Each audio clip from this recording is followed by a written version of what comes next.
അതെ, ഇപ്പൊ എന്താ പറയാ, തൂണുണ്ടെങ്കിലല്ലേ ചാരാൻ പറ്റൂ. സീരിയസ്ലി. അതുപോലെയാണ്, അങ്ങനെയുള്ള ഓപ്ഷൻ ഉണ്ടെങ്കിലല്ലേ നമുക്ക് ചാരാൻ പറ്റുള്ളൂ. അപ്പൊ ആ പക്ഷെ അമ്മ സമയത്ത് വളരെ അമ്മ സ്ട്രോങ് ആയിട്ടുള്ള ഒരു ലേഡിയാണ് അപ്പൊ, അല്ലേ? Very strong, very strong. ഞാൻ കണ്ടതിൽ വെച്ചിട്ട് ഭയങ്കര സ്ട്രോങ് ആയിട്ടുള്ള ഒരു ലേഡിയാണ് ലേഡിയാണ്. അമ്മ. അപ്പോ മേഘനയുടെ ഒരു, എനിക്ക് തോന്നുന്നു അതാണെങ്കിൽ ഒരു റോൾ മോഡൽ എന്ന് പറയുന്നത് തീർച്ചയായിട്ടും അമ്മ തന്നെ ആവണം. അതെ, അമ്മയ്ക്ക് അമ്മേനെ ആർക്കും തകർക്കാൻ പറ്റില്ല, ഞാൻ എന്നെ ഒഴിച്ച്. Very good. ടച്ച് വിടാതെ ഒരു സോ അതുകൊണ്ട് അത് കണ്ട് വളർന്നൊരു കുട്ടിയാ ഞാൻ. So okay. അങ്ങനെയാണെങ്കിൽ മേഘന ഇപ്പം തൊട്ട് മുന്നേ പറഞ്ഞൊരു കാര്യം, ഇത് വേറൊരു കാര്യം കൂടെ കണക്ട് ചെയ്ത് ചോദിക്കാം. മേഘന എപ്പോഴും എല്ലാ കാര്യത്തിലും, സീരിയൽ ആണെങ്കിലും ആയിക്കോട്ടെ, അല്ലെങ്കിൽ നേരത്തെ ചെയ്ത അഡ്വർടൈസ്മെന്റ് ആയിക്കോട്ടെ, വർക്കിന്റെ കാര്യത്തിലോ എന്തിൽ പോയി കഴിഞ്ഞാലും എപ്പോഴും ദ ബെസ്റ്റ് വേണമെന്ന് ആഗ്രഹിക്കുന്ന ഒരാളാണ്.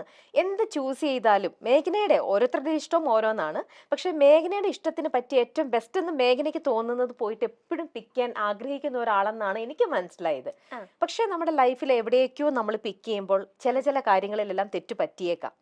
അങ്ങനെ തോന്നിയിട്ടുണ്ടോ? തെറ്റ് പറ്റിയേക്കാം നമ്മുടെ സെലക്ഷനില്, നമ്മുടെ തീരുമാനങ്ങളില്? ഇല്ല ചേച്ചി, നമ്മൾക്ക് ആ സമയത്ത് നമ്മൾക്ക് ദി ബെസ്റ്റ് ആയിരിക്കും നമ്മൾ സെലക്ട് ചെയ്യുക. നമ്മൾക്ക് ഒന്നുമില്ല, നമ്മളുടെ ഏറ്റവും നല്ലൊരു ബെസ്റ്റ് ഫ്രണ്ടിനെ നമ്മൾ സെലക്ട് ചെയ്ത് കൊടുക്കുമ്പോഴത്തേനും നമ്മൾക്ക് ഏറ്റവും ബെസ്റ്റ് അല്ല സെലക്ട് ചെയ്യുക. തീർച്ചയായിട്ടും. അപ്പോൾ നമ്മൾക്ക് സെലക്ട് ചെയ്യുമ്പോൾ അതിലും ബെസ്റ്റ് ആയിട്ടുള്ള കാര്യങ്ങൾ നടക്കണം എന്ന് വിചാരിച്ചിട്ടല്ലേ നമ്മൾ സെലക്ട് ചെയ്യുക. അതൊരിക്കലും തെറ്റെന്ന് ഞാൻ പറയത്തില്ല. ഇപ്പൊ ഈ ഇരിക്കുന്ന മേഘ്ന എന്ന് പറയുന്നത് അതിൽ കൂടെ ഒക്കെ കടന്നു വന്ന ആ ഒരു, അതെ, മേ ബി അങ്ങനെ ഒന്നും അറിയാണ്ട് നിന്നിരുന്നെങ്കിൽ ചിലപ്പോ അങ്ങനെ തന്നെ ഞാൻ പോയേനെ. അപ്പം എല്ലാം ഒന്നെങ്കിൽ ഒരു ലെസൺ ആയിരിക്കാം, അതല്ലെങ്കിൽ ഒരു മൊമെന്റ് ആയിരിക്കാം, അല്ലെങ്കിൽ ഒരു മെമ്മറി ആയിരിക്കാം. എന്തുവാണെങ്കിലും അത് ലൈഫിന്റെ ഒരു പാർട്ടല്ലേ ചേച്ചി, അതിനെനിക്ക് മിസ്റ്റേക്ക് എന്ന് പറയാൻ പറ്റില്ല. പക്ഷെ നമുക്ക് ഇതുപോലെ ഇപ്പം എന്തെങ്കിലും ഒരു നമ്മൾ ചെയ്തു പോയി കഴിഞ്ഞപ്പോൾ ബെസ്റ്റ് എന്ന് തന്നെ വിചാരിച്ച് നമ്മളത് സെലക്ട് ചെയ്തു. പക്ഷെ അത് നമ്മൾ പിന്നീടാണ് നമ്മൾ റിയലൈസ് ചെയ്യുക, അയ്യോ ഇതിവിടെ എൻ്റെ സെലക്ഷൻ തെറ്റിപ്പോയി, ഇത് എനിക്ക് ബെസ്റ്റ് ആയിരുന്നില്ല, ഞാൻ അവിടെ കുറച്ചും കൂടെ ആലോചിക്കേണ്ടിയിരുന്നു, ഒന്നും കൂടെ തിങ്ക് ചെയ്തിരുന്നെങ്കിൽ, ഈ ഒരു ഭാഗം ഞാൻ ചിന്തിച്ചില്ലല്ലോ. ഇങ്ങനെ പല പല ചോദ്യങ്ങൾ നമുക്ക് പിന്നീട് ഫേസ് ചെയ്യേണ്ടതായിട്ട് വരും. അത് ആർക്കാണേലും അതെ. അപ്പൊ അങ്ങനത്തെ ഒരു ഇൻസിഡന്റോ, അങ്ങനത്തെ കുറച്ച് മറു ചോദ്യങ്ങളോ, അല്ലെങ്കിൽ അവൾ അങ്ങനത്തെ ഒരു റിഗ്രറ്റ് ചെയ്യേണ്ട ഒരു മൊമെന്റോ, അങ്ങനെ എന്തെങ്കിലും? ലൈഫിൽ നമ്മൾക്ക് എല്ലാം നമ്മൾ ചെയ്യുന്നത് കറക്റ്റ് ആവണമെന്നില്ല. ചില മിസ്റ്റേക്സ് നമ്മൾക്ക് ഉണ്ടായിട്ടുണ്ടാവാം, ഇപ്പോഴും ഉണ്ടായിക്കൊണ്ടിരിക്കുന്നുണ്ടാവാം. അത് തിരിഞ്ഞു നോക്കുമ്പോൾ ചിലപ്പോൾ മിസ്റ്റേക്ക് ആയി പോയിട്ടുണ്ടാവും, പക്ഷെ അത് റിഗ്രറ്റ് ചെയ്ത് ഞാൻ ഇരിക്കത്തില്ല. I try to correct it maximum. Okay, ശരി. അപ്പൊ ഈ ഒരു പോയിന്റും കൂടെ ആയിട്ട് ഞാൻ വേറൊന്നും കൂടെ കണക്ട് ചെയ്തോട്ടെ. ഇപ്പം കുറച്ച് പക്വത എത്തിയ ഒരാളാണെന്ന് എല്ലായിടത്തും പറയുന്നുണ്ട്. പിന്നെ നമ്മുടെ നാട്ടിലും എപ്പോഴും എല്ലാം സംഭവിക്കുന്ന ഒരു കാര്യം തന്നെയാണ് ഡിവേഴ്സും കാര്യങ്ങളും എല്ലാം. ഇന്നിപ്പോ എനിക്ക് തന്നെ തോന്നുന്നില്ല നമുക്കിപ്പോ അത് സെറ്റ് ആവുന്നില്ലെങ്കിൽ എല്ലാവരും അത് ഒരുമിച്ച് ഒരേ റൂഫിനടിയിൽ പരസ്പരം വഴക്കിട്ട് നിൽക്കുന്നതിലും എത്രയോ നല്ലതാണ് നമ്മൾ സ്വയം അങ്ങോട്ടും ഇങ്ങോട്ടും പറഞ്ഞ് നമ്മൾ പിരിയുന്നത്, അല്ലേ? സ്നേഹത്തോടെ പറഞ്ഞ് പിരിയുക. ആൻഡ് ഇറ്റ്സ് വെരി, ഇത് കോമൺ ആയിട്ടുള്ള ഒരു കാര്യം തന്നെയാണ്. പിന്നെ പ്രത്യേകിച്ചും സെലിബ്രിറ്റീസ് ആകുമ്പോൾ ഒബ്വിയസ്ലി നമ്മുടെ പബ്ലിക് അതിനെ ഇട്ടിട്ട് കുറച്ച് ജാസ്തി അതിനെക്കുറിച്ച് പറയും എന്നുള്ളത് മാത്രം. എന്നാലും ഞാൻ പേഴ്സണലി ചോദിക്കുന്ന ചോദ്യം ആയതുകൊണ്ട് വേറൊന്നും വിചാരിക്കരുത്. മേഘനയ്ക്ക് താല്പര്യം ഉണ്ടെങ്കിൽ മാത്രം ആൻസർ ചെയ്താൽ മതി.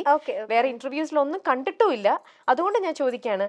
ഇങ്ങനെ ഒരു പേഴ്സൺ, ഇതൊക്കെ ഇറ്റ്സ് കുറേ കൂടെ പേഴ്സണൽ ആണ് ഉത്തരങ്ങൾ, ബട്ട് സ്റ്റിൽ ഇങ്ങനെ ഈ ചോദിച്ചുകൊണ്ടിരിക്കുന്ന പബ്ലിക്കിലേക്ക് വേണ്ടിയിട്ട് ഒന്ന് ഇതാക്കാനായിട്ട് എന്തുകൊണ്ടായിരിക്കാം ആ ഒരു തീരുമാനം വേണ്ടാന്ന് വെച്ചത്? കാരണം ഇതിനെപ്പറ്റി പാവം അപ്പുറത്തെ സൈഡിൽ നിൽക്കുന്ന ഡിംപിളും ഒക്കെ ഒരുപാട് ഫേസ് ചെയ്യുന്നുണ്ടല്ലേ, ചോദ്യങ്ങളും മറു ചോദ്യങ്ങളും ഒക്കെ ആയിട്ട്. അപ്പൊ അതിനൊക്കെ ഒരു ഇത് നിർത്താൻ വേണ്ടിയിട്ട് ആ ഒരു ഒരു ഒരു ഒരു ഡയലോഗ് പോലെ, അല്ലെങ്കിൽ ഒരു സ്റ്റേറ്റ്മെന്റ് ആയിട്ടോ എന്തെങ്കിലും മനസ്സിൽ നിന്ന് എന്തെങ്കിലും ഒന്ന് പറയാൻ പറ്റുമോ? ഇങ്ങനെ കമന്റ്സ് വരുന്നതിനെ പറ്റിയാ ഞാൻ ഒരിക്കലും റെസ്പോണ്ട് ചെയ്തിട്ടില്ല. അതാ ഞാൻ ചോദിക്കണം. ഇങ്ങനെ നമ്മൾ തെന്നിമാറി പോവാതെ, നിങ്ങളുടെ ഇടയിലുള്ള പ്രശ്നങ്ങൾ അത് നിങ്ങൾക്ക് മാത്രമേ മനസ്സിലാവുള്ളൂ, അല്ലെ? മറ്റുള്ളവരുടെ അടുത്ത് പറയുമ്പോൾ എനിക്ക് ശരിയെന്നോ തോന്നുന്നത് ഒരിക്കലും മേഘനയ്ക്ക് ശരിയായിരിക്കില്ല. പക്ഷെ നമ്മൾ എല്ലാവർക്കും എല്ലാവരുടേതായിട്ടുള്ള റീസൺസും കാര്യങ്ങളൊക്കെ ഉണ്ടാവും.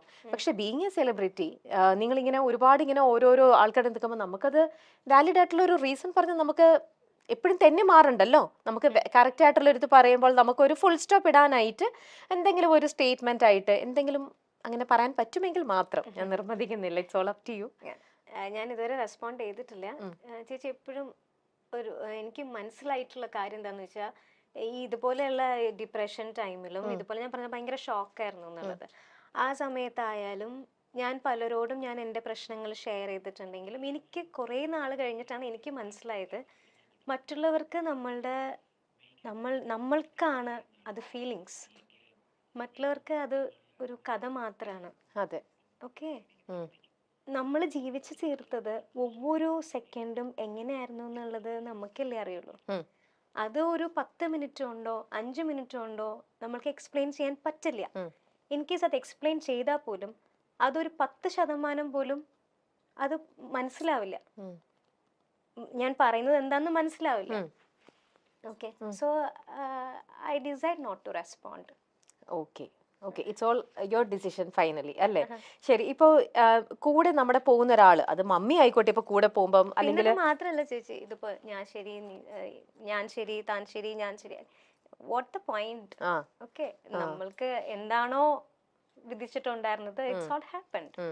അതിനുശേഷം പിന്നെ ഞാൻ ശരി താൻ ശരി എന്ന് പറഞ്ഞുകൊണ്ടിരിക്കുന്നതില് അതെ അതെ, എപ്പോഴും എല്ലായിടത്തും അങ്ങനെയാണ്. ഇന്നിപ്പോ ഞാനും ഒരു ഭാര്യയാണ്, എനിക്കും അറിയാം. കാരണം എനിക്ക് ശരിയെന്നോ